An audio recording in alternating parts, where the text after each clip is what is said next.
Going to be rebuilding the manual steering rack for the Toyota MR2. I purchased a spare rack from a parts car and some brand new OEM parts which I'll be using to do the rebuild. So what you'll need is the actual steering rack. You can pull it off your own car. You can get one from parts car like I did.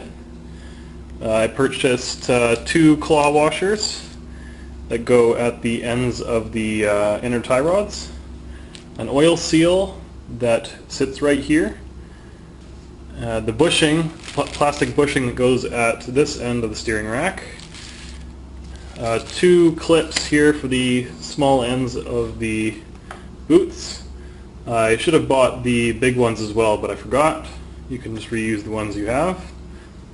2 brand new inner tie rods and 2 brand new outer tie rods. So I'll be following the guides from the green book here. You can see step-by-step procedure on how to take this apart and do the rebuild. And you'll need a vise and some pretty basic tools. The first step is to remove the outer tie rod and the nut here so that we can get the boot off and get at the inner tie rod. So what I had to do here, because I don't have the special tools, first thing I did was use a crescent wrench on the nut and locking grips here actually on the outer tie rod, and I pulled the outer tie rod off first and it's sitting over there. Now I'm working on the nut here, and since the inner tie rod will actually slip in the vise grip if you don't use this vise plier here, or locking pliers here, then use that to counteract the rotation, and you can pull off this nut on the end. Now that we have the boot off, you can see the inner tie rod end, and there's a claw washer right here at the interface between the inner tie rod and the rack itself, and we need to tap that washer free. Usually you use a chisel with a hammer going at an angle like this. Now I don't have a chisel, so I'll be improvising, but best to put it in the vise and give it a good tap to set it free. Now that we've removed the boots on both ends of the rack, and also unhooked the lock washers here on both sides, top and bottom, and on both ends, we now have to remove the inner tie rods. So the way you do this is with 2 wrenches, one here on the end of the tie rod and one actually on the shaft of the rack. There's some grooves here. You can put 2 wrenches and twist it off, and we'll be doing that now for both ends to remove the tie rods. So now that we've got everything off, all the tie rods from both sides, we've removed the boots, we've removed the tie rod ends, everything, and we've cleaned up the steering rack. You can see here this part was quite rusty, so you need to sand that, and we'll be painting that later. And this part cleaned up quite nice, the actual housing for the steering gear. It seems to be made of a different material than the rest of the body, so it doesn't actually rust. The rings here though do rust, so you need to sand those. A few things to check here. This is the oil seal, and I actually did purchase a new oil seal, but on inspection of this one it looks pretty good, and to replace this oil seal you need to actually take out the whole assembly, and then you need some special tools to re-torque everything when you put it back together. So I don't have those tools, so I'm just going to leave that oil seal in there and keep the one I bought for another day if I ever do have to replace it. The biggest thing though is to replace the plastic bushing at the passenger side of the rack.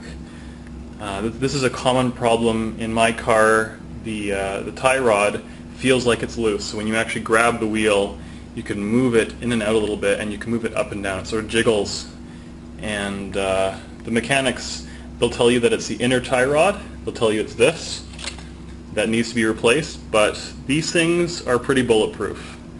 These ones are probably 20 years old, the ones I removed, and there is no reason for these to have any play. They're screwed into the ends of the rack, They have a ball joint here, and everything else is just solid. There's no reason for this to have any wiggle up and down or forward and backward. So when you get that problem, what it means is that the bushing inside the rack here on the passenger side is worn. And that will allow the actual rack to vibrate up and down and in and out. So we need to get the old one out and the new one in. The new one can be purchased online. It's about $5, and it's just a plastic bit here. And what we need to do, according to the green book, is push out the tabs, there's 3 of them, and pull out the old one. Now, if your gear is, or if the bushing is quite worn and that can move a lot, then you might be able to do this with the actual rack all the way, still protruding outwards. But mine here, this is actually a different rack, not the one that's having the problem, but this one's pretty good still and quite tight, but I still want to replace it just in case. What I'm going to have to do is push the rack here on the inside as far towards the driver's side as possible. And what I'm using to do that is just, a bit here, putting it on the inside and just hammering it with a hammer, just to push the actual rack in as far as possible so that I can push these tabs in and pull out the bushing. So when you push the tabs, it just compresses and you can pull it out. And that's what we'll be doing. In the process of removing the plastic bushing right now. So the first thing we do is push in each individual tab, and when we push it down, we shove cardboard on either side so that we keep it down. And notice that we pushed the steering rack as far as possible in to get more room to maneuver. So we did that on every single one. There's 3 of them.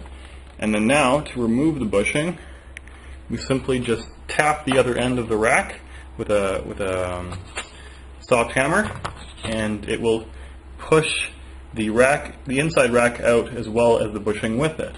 You can see there the process has started with one of the tabs moving underneath the housing there because it was being pushed in. So we go ahead and do that to remove the bushing. Now that we've removed the old bushing, and it's time to install the new one, and just before we do that, we can take a look here and notice that when the bushing is out, you can see that the rack is free to move. And that explains why when this bushing is worn, that the rack is able to do this on the passenger side end. It feels like a loose inner tie rod when it's actually just the bushing. So what we need to do is pack the new bushing with some molybdenum disulfide grease. Got some here, and so we'll be using that just to pack it, and then shove it back in and align the holes so they snap in place with the ones here on the housing. So now that everything has been painted and sanded, it's time to install the new claw washers, the new inner tie rods, and the new outer tie rods. So we put one claw washer at each end. Notice how the little protrusions will align with the notches in the rack here.